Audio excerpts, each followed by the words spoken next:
And a privilege to be here, and I pause because I've thought a lot about what I want to say in these few minutes. I'm a recovering cardiologist. I watched a video on YouTube and heard Doug Woods say that last year as I was getting up to the stage. Thanks, Doug.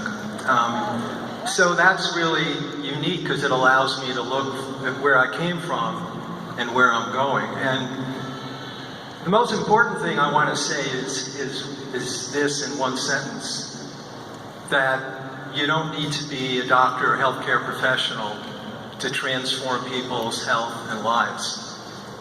You don't need that. In fact, that model is a failed model. Our sick care system, in my opinion, is presiding over the greatest decline of health in a country that the world has ever seen.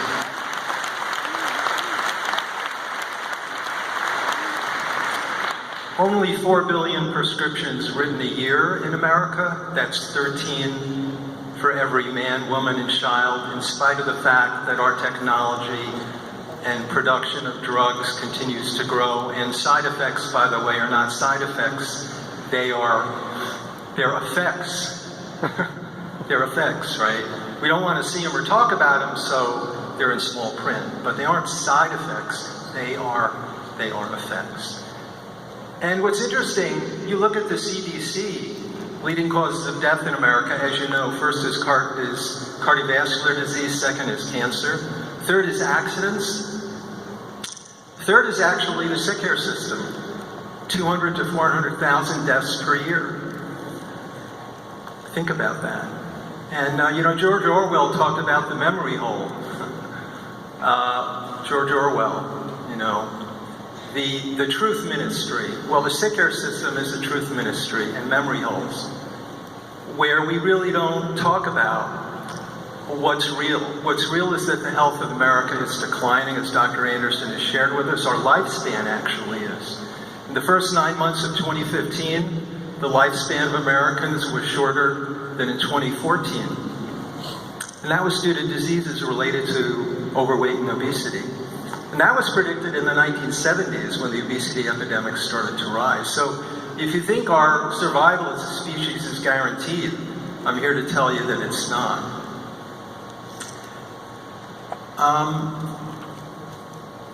The sick care system is sick. It propagates disease, it supports disease. And I'm not going to get into all that except to say that the very concept of chronic disease is a completely artificial construct. Why do diseases become chronic? Because we don't deal with the real causes. That's why.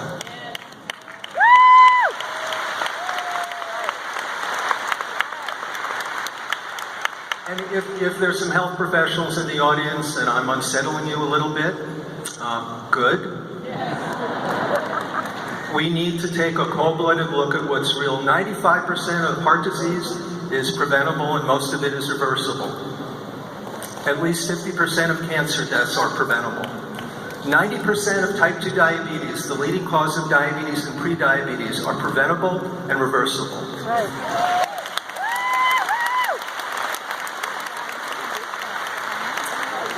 Did you know that diabetic retinopathy, the leading cause of blindness in America is diabetes? Diabetic retinopathy is reversible. Diabetic neuropathy is reversible.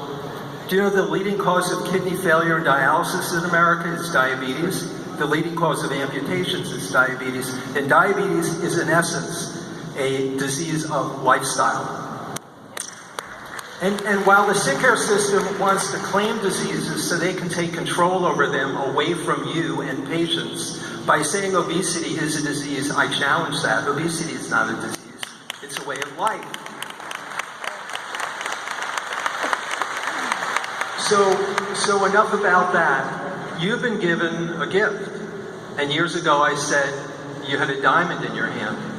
And now it's a much more powerful diamond than you've ever had. Because that diamond is the understanding that you can have conversations with people about the infection in their brain.